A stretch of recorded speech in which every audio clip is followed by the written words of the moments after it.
আসসালামু আলাইকুম ওয়া রাহমাতুল্লাহি ওয়া বারাকাতুহু। আল্লাহ সুবহানাহু ওয়া তাআলার মহাগ্রন্থ আল কোরআন সূরাতুল আনআমের ১৪৩ এবং ১৪৪ এই দুটি আয়াত সুন্নাহ এবং কোরআনকে কেন্দ্র করে আমরা কোরবানির পশুর বৈশিষ্ট্য সম্পর্কে পরিপূর্ণ একটা ধারণা পাবো বলে আশা রাখছি ইনশাআল্লাহুল আজিজ। ওয়া মা তাওফীক ইল্লা বিল্লাহ। আল্লাহ সুবহানাহু ওয়া তাআলা বলছেন ثمانية أزواج من الضأن اثنين ومن المعز اثنين قل أذكر حرم أم الأنثيين أما اشتملت عليه। আয়াতের শেষে আল্লাহ সুবহানাহু ওয়া তাআলা বলছেন নাব্বিউনি বিইলমি ইন কুনতুম সাদিকিন। কুরবানির পশুকে কেন্দ্র করে এই ১৪৩ এবং ৪৪ নম্বর এই দুটি আয়াত থেকে আমরা মুসলিম উম্মাহর কাছে পরিষ্কার একটা বার্তা প্রেরণ করছি।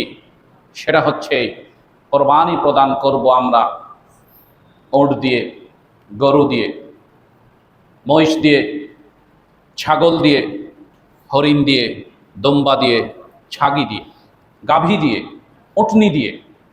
গরু যদি প্রশ্ন আসে, গরুর সাথে সাথে গাভীরও সংযুক্ত করেছেন স্বয়ং আল্লাহ সুবহানাহু ওয়া তাআলা।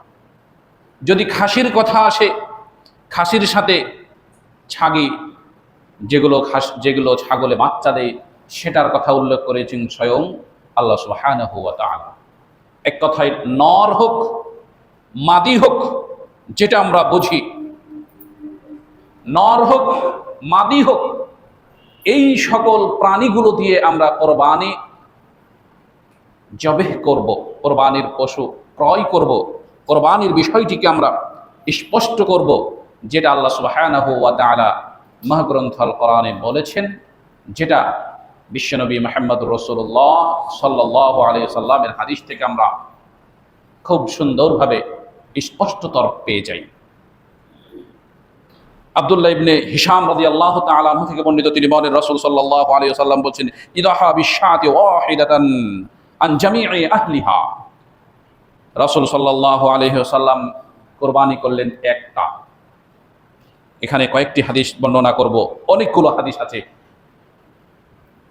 আব্দুল্লাহ ইবনে হিশাম, রাবীর নামগুলো একটু মুখস্থ রাখি। আব্দুল্লাহ ইবনে হিশাম বলছেন রাসূল কুরবানি দিলেন একটা কুরবানি দিলেন গোটা পরিবারের পক্ষ থেকে। দ্বিতীয়ত আয়েশা রাদিয়াল্লাহু তাআলা আনহা থেকে বর্ণিত, তিনি বলেন আমারনি বিকাবসিন আকরান। রাসূল সাল্লাল্লাহু আলাইহি সাল্লাম আমাকে নির্দেশ দিলেন। আয়েশা বর্ণনা করছেন যে কোরবানির খাসি আনতে যার শিং একেবারেই দুটি শিং ছিল, যা ছিল একেবারেই কালোর সাথে সাদা মিশ্রিত, যা ছিল একেবারেই হিষ্টপুষ্ট, এভাবে তিনি নির্দেশ দিলেন এবং তিনি সেটা জবেহ করলেন। এরপরে আরেকটা আনাস রাদিয়াল্লাহু তাআলা আনহু থেকে বর্ণিত, তিনি বলছেন রাসূল সাল্লাল্লাহু আলাইহি সাল্লাম বলেন যাহা রাসূলুল্লাহ সাল্লাল্লাহু আলাইহি ওয়াসাল্লাম বিকাবশাইনি ইমলাহাইনি আকরানাইনি। রাসূল কুরবানি জবেহ করলেন বিকাবশাইনি, দুটি পশু জবাই করলেন, আমলাহাইনি যেই দুটি ছিল খুব মোটা তাজা হিষ্টপুষ্ট এবং বড়, আকরানাইনি যেই দুটি ছিল শিংওয়ালা।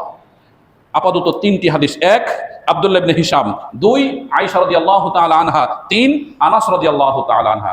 আল্লাহর রাসূল একটি পশু কুরবানি করলেন, আল্লাহর রাসূল দুটি পশু কুরবানি করলেন, আল্লাহর রাসূল একটি ছাগল আনতে নির্দেশ দিলেন যার শিং ছিল, যা সুন্দর, যা মোটা তাজা হিষ্টপুষ্ট, এমন পশু কুরবানি করলেন। কার পক্ষ থেকে? পরিবারের পক্ষ থেকে, নিজের পক্ষ থেকে। তোমরা কুরবানির জন্য ওই পশু জবে করো না যেই পশুর দাঁত উঠেনি। একাধিক শুনেছেন মুসিন্না ছাড়া কোরবানি হবে না, মানে হবে না।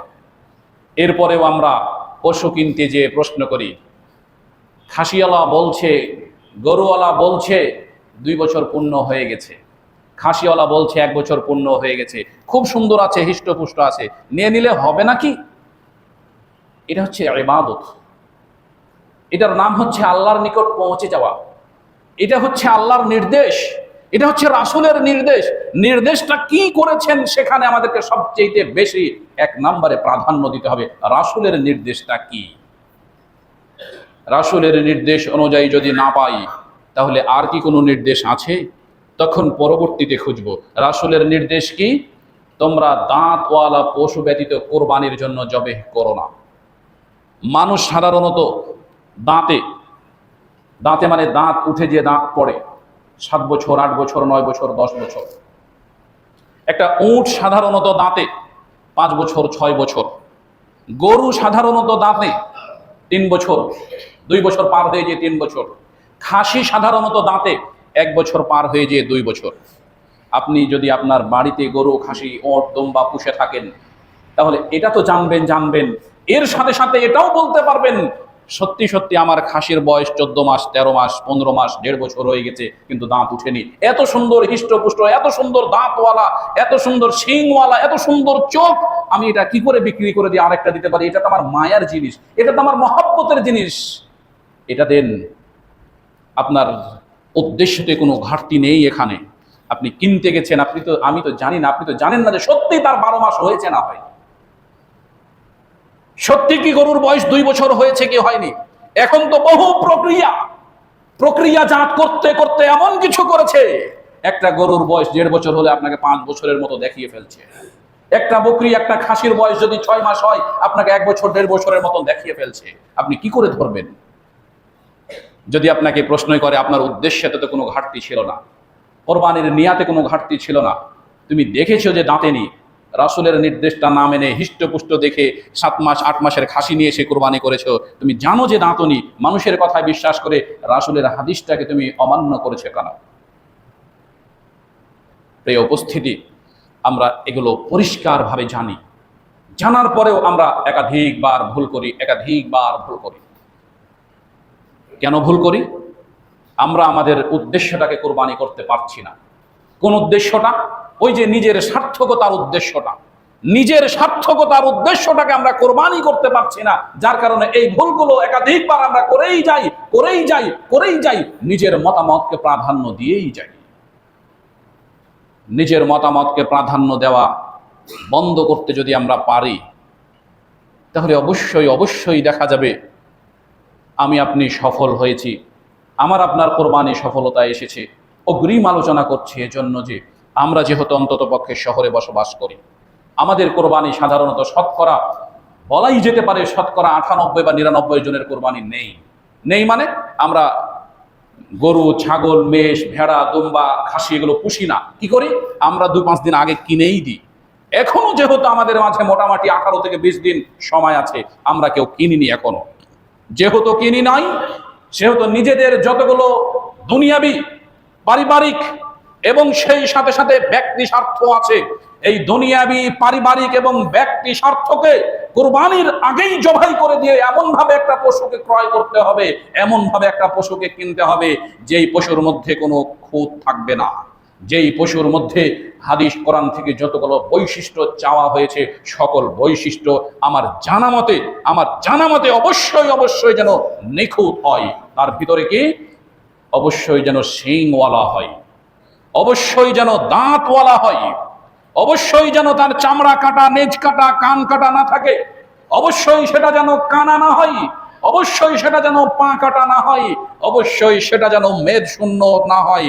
মানে হাদিসের ভাষায় পরিষ্কার নিষেধ রয়েছে, পরিষ্কার খোড়া, পরিষ্কার অন্ধত্ব, পরিষ্কার জীর্ণ শীর্ণ, মানে গায়ে চর্বি নেই, মেদ নাই, গোস্ত নাই, এইরকম ধরনের পশু কোরবানির জন্য নির্বাচন করতে একেবারেই নিষেধ।